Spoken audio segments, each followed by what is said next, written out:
In my work as a psychotherapist over 20 years, specializing in anxiety and trauma, I found EMDR to be super effective for panic attacks and panic disorder. Now, EMDR is eye movement desensitization and reprocessing therapy, which is a mouthful, I know. And it really gets a lot of sort of attention and popularity because it uses eye movements. But the core pieces of EMDR, this last two words, desensitization and reprocessing, those are really the keys to almost all trauma treatments and anxiety treatments. So, whether you are a therapist who wants to use EMDR with a client or somebody who is experiencing panic attacks and you'd like to consider using EMDR to recover from them, I believe this video will be super useful.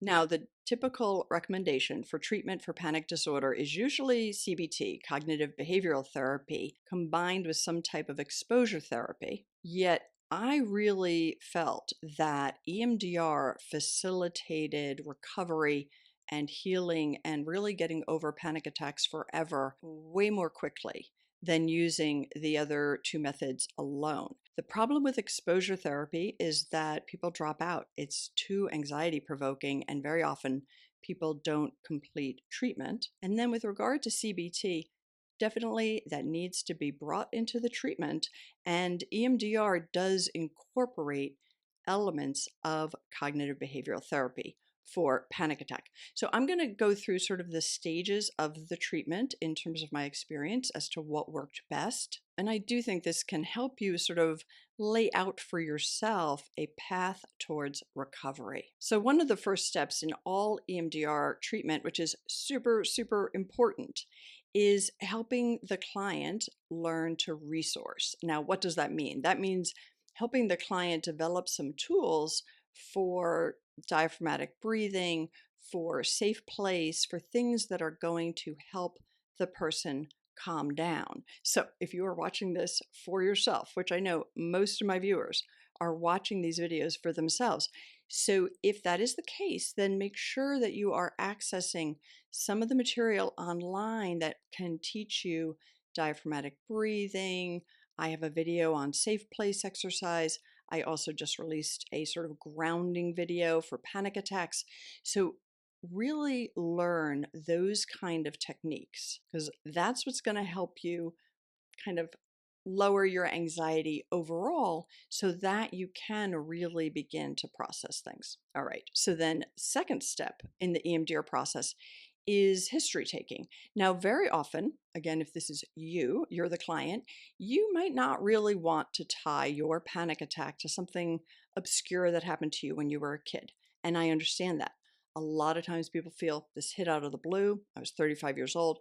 How could it be related? And that's okay. We can work with EMDR on the current day events.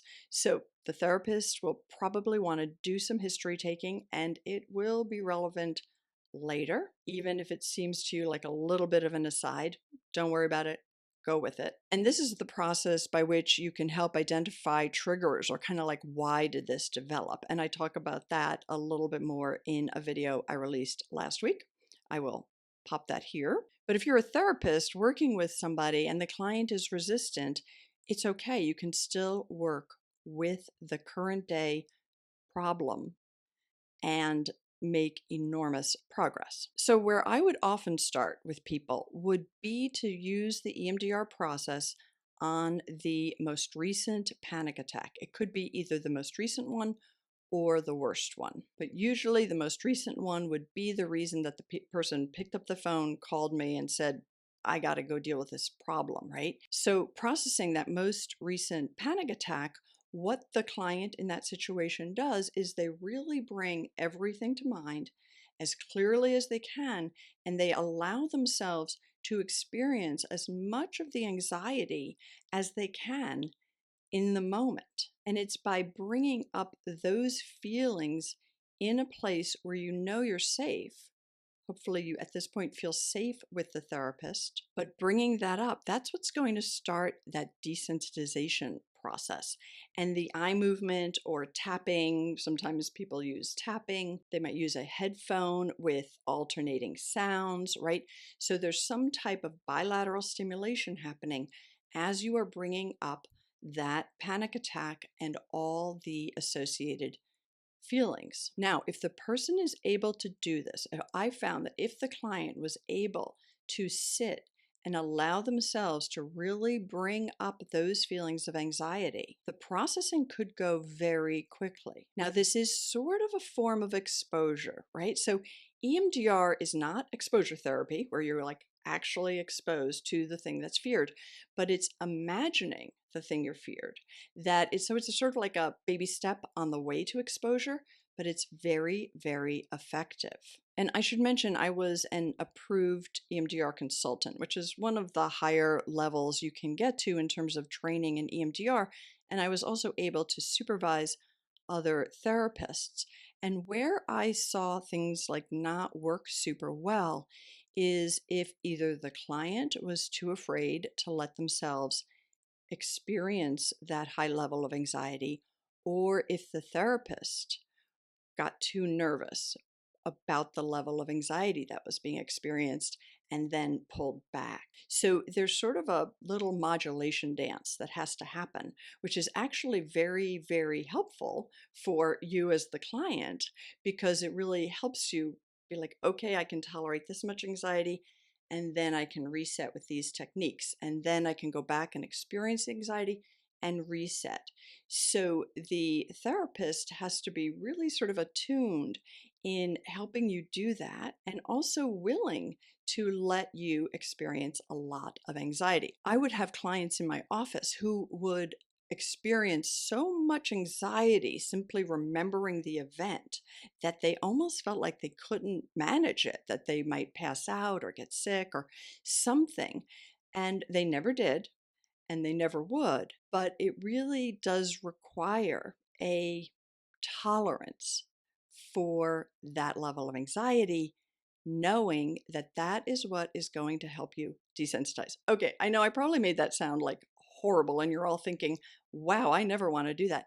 But I'll tell you, panic attacks would often resolve within one session, not the full panic disorder, but working with, say, the latest panic attack or the worst, very often by the end of the session, the client would have no physical symptoms left whatsoever when bringing the panic attack to mind. And I would often have clients say to me, well, that wasn't really a bad one. I never really was that upset about it. And I would like check my notes and be like, you said you were at a 10 out of 10 when I asked how upsetting that event was. It was a 10 at the beginning, and now it's a 0. So it processes through so fully, people almost don't even remember how upsetting it was. But then once you get through that first one, then the client will be like, okay, but this one was worse. They'll go to the worst one, maybe, and hopefully at some point you go to the first one. So as a client, you might have to do this with a number of the different panic attacks that you've had, but seeing how quickly they can process through and how you can get to that level of really being able to imagine the whole thing without feeling those physical symptoms. It's really amazing. So the desensitization happens first, and it happens first on the current day panic attacks. And then once the desensitization is done, that word can be very hard to say in the middle of another sentence, but once you have really desensitized the recent events, maybe the worst, maybe the initial one, you need to install a positive cognition of I'm safe enough now. And then with the panic attacks, I would also work with the client to install I was safe enough at the time of the panic attack. I just didn't feel safe enough. So there are situations where we are in danger, 100%. If it's a panic attack, it is not life threatening. It's not. It feels like it is, but eventually you can reprocess it to the point where it could be like, yes, I felt like this was life threatening, but it wasn't. I was safe enough and I'm safe enough now. So the reprocessing is how you are interpreting what's happening to you. Installing that positive, super important. So I am going to go on and talk about how there's always a sense of danger with a panic attack, and how focusing on that first panic attack is often very, very valid in terms of the treatment and the recovery. I'm going to talk about a future protocol, very important, imagining a future event, and then also what it might mean to find a core incident that's related to your panic attacks. Before I do that, I know a lot of my viewers say, I can't find an EMDR therapist, or I don't have access to somebody I can afford. So I do want to offer you two resources, maybe a couple more. But one of them is I do have a video on how to find an EMDR therapist, and I will link that here. I also am an affiliate of an online program called Virtual EMDR. So this is sort of a way to do it on a self-help basis, but assisted by a program that walks you through the process. Now, I will say with panic disorder, if you have access to a live trained therapist who specializes in EMDR and panic or anxiety, doesn't have to be panic only, but anxiety, definitely the best way to go. If you don't have access to that and you feel like you have good resources, I would only say to go forward with this if you feel that you do have the ability to reset yourself physiologically. Then working with virtual EMDR, and I'll put a link, I'll show it here on the screen, and then I'll put a link in the description to this video, can be super effective. You will need to tolerate that high level of anxiety that I talked about as you are imagining the events. So that is hard to do by yourself. But I just wanted to put out here that I am aware that not everybody has the resources of a trained, accessible, affordable therapist. So I think overall as a society, we are getting better at providing more resources. Maybe not there yet, but anyway, wanted to let you know about that. Okay, let's finish up with the rest of how it would work to help a person recover from panic disorder. Now, if you are a therapist, I think it's really, really helpful to review and utilize scripted protocols. And there is a terrific one in a book, which I will link below, EMDR Scripted Protocols, Marilyn Luber, and I'll put the link in the description. But it has a specific protocol for panic disorder that I think is very good, particularly if you haven't worked with a lot of panic disorder, but you know EMDR. It can really guide you through. And then just keep in mind that need to balance between the client experiencing a lot of anxiety and helping them modulate that. Okay, so after I would help the client process the current day panic attack, first one, worst one, we would go to a future protocol. So if the client was particularly afraid of going to the grocery store, I used that in that example in my CBT video.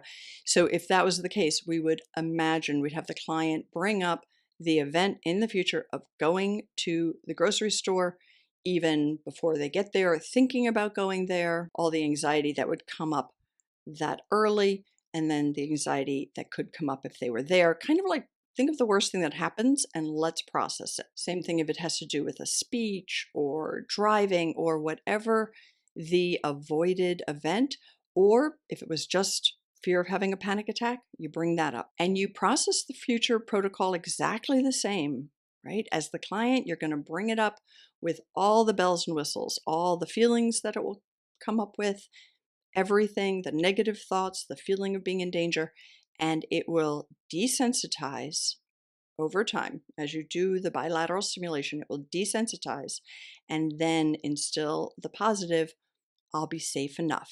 Even if that happens, it's happened before, I know I'll be safe enough. So, future protocol, very helpful. Then, after that, it was not always required. I'll tell you right away, it wasn't always required, but I found it often was required for full recovery, was to go back and see if there was a event or events in really the early part of life that led to the panic attack or had some connection to those kind of physical feelings and a feeling of I'm in danger. And almost always over time, people would be able to bring up an event or events or maybe even just a general atmosphere as a kid where they felt that way. And then with EMDR, you process that core event or events.